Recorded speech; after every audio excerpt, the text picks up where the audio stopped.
Euripidovo Medejo sem začel prevajati kot študent grščine pred približno 30 leti. Imel sem pač izpit iz obvezne lektire in sem si skušal ta šolski napor popestriti z nečim sploh ne lahkotnim, ampak vseeno zelo zadovoljujočim. Začel sem prevajati v verzih.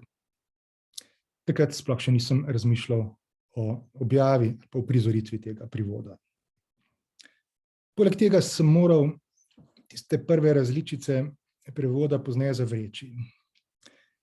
V njih sem namreč kakšna pomota skušal posnemati avtentični grški vers jamski trimeter, kar pa se je v slovenščini sprevrglo v popolnoma neužitno drdranje. Svojo zmoto sem pravočasno spoznal in se uklonil blank verzu, ki je po zaslugi Shakespeara in nemške klasike blizu slovenskemu ušesu, blizu tudi slovenskemu odru. Prebral bom poročilo Sla o nekem strašnem dogajanju, kakršnega po pravilih antičnega gledališča ni bilo dovoljeno uprizarjati pred očmi občinstva na odru. Zato poročilo Sla, kar pa je obenem priložnost, da pokaže svojo moč gola beseda. Tisto edino, kar se je od grškega gledališča tudi ohranilo. In ravno zato, ker to poročilo govori o stvareh, ki niso smele biti videne, gre za tako pripovedno mojstrovino. Zdaj za mano je vaza z upodobitvijo sončevega voza, ki pride rešiti Medejo na koncu drame, potem ko umori Jazonova in svoja otroka, da bi se nezvestemu možu maščevala.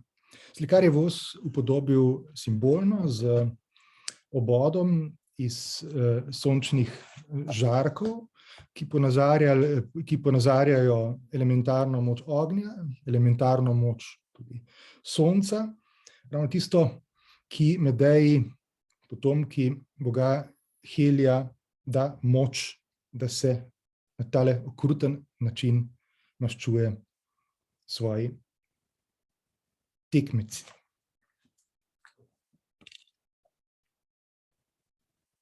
Ko oče s svojima otrokoma v nevestino je hišo stopil, nas služabnike pogreznjene v skrbi. Obšla je radost.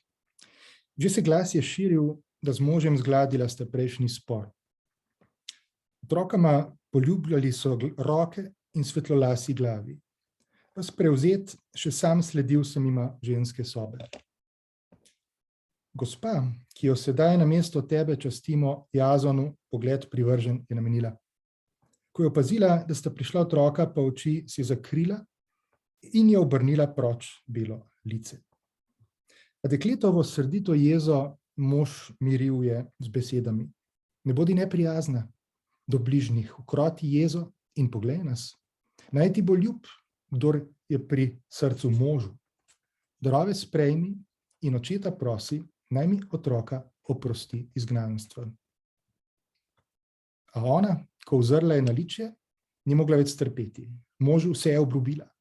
Komaj so odšli, si ogrnila pisanje peplos, ozaljšala si kodre zlatim vencem, lase ravnala si v zrcala siv, smehljala se odsevu brez življenja.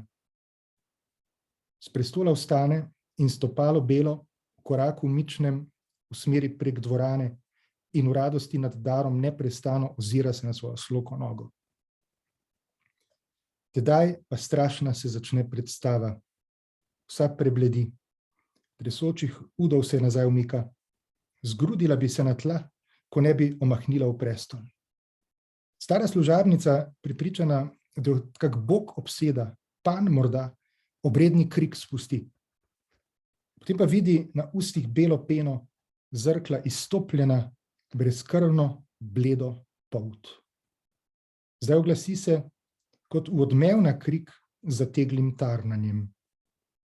Služabnice k očetu, k ženinu se razbežijo poročati o nevestini nesreči. Vse teka sem in tja in dvor bobni. Če spešil urni bi tekač korak, en stadij bi pretekel in na cilj prispel, ko se ubožica zbudi, strašnuje čeč iz nemega mižanja, kot dveh vojska na val je dvoje muk trpela. Liv iz venca je na glavi pogoltni plamen čudežnega ognja, a fini peplos tvojih darotrok z nesrečne žrl mehko je meso. S prestola vsa v plamenih se požene, beži stresaje z glavo in lasmi, da bi odvrgla venec, a trdno drži se zlati splet. Od stresanja se ogenj v dvojnem žaru razplamti. Premagana naposled pade k tlom. Le oče bi prepoznal obraz. Na njem razločil nisi več oči in skladnih nepotez. S temena v ognju pomešana je kri kapljala, strup nevidno grizel je meso, da v kosih kot smola smreke je s kosti povzelo. Strašen prizor. Vsak se je bal dotika. Usoda njuna nas je izučila. Bog je oče pa, ki o nesreči ni vedel nič, je vstopil v planju k truplu in zaječal, se vrgel ju objem, poljubljal jo, kličoč. Otrok nesrečni, kdo od bogov te je tako nečastno umoril? Kdo je mene, starca, grob, oropal hčere? O, da bi s teboj umreti smel. Ko nehal je tožiti, je hotel svoj priletni trup vzravnati, a fini peplos se ga je oklepal kot lovorovih vej bršljan. Začne se strašen boj. On bi zravnal koleno, ona ga ne pusti. Če vleče silo, mu starcu trga od kosti meso. Naposled je ubožec le omagal in pustil dušo. Mukam ni bil kos. Mrtva ležita hči in oče stari ob njej. Nesreča, ki jo žeja solz.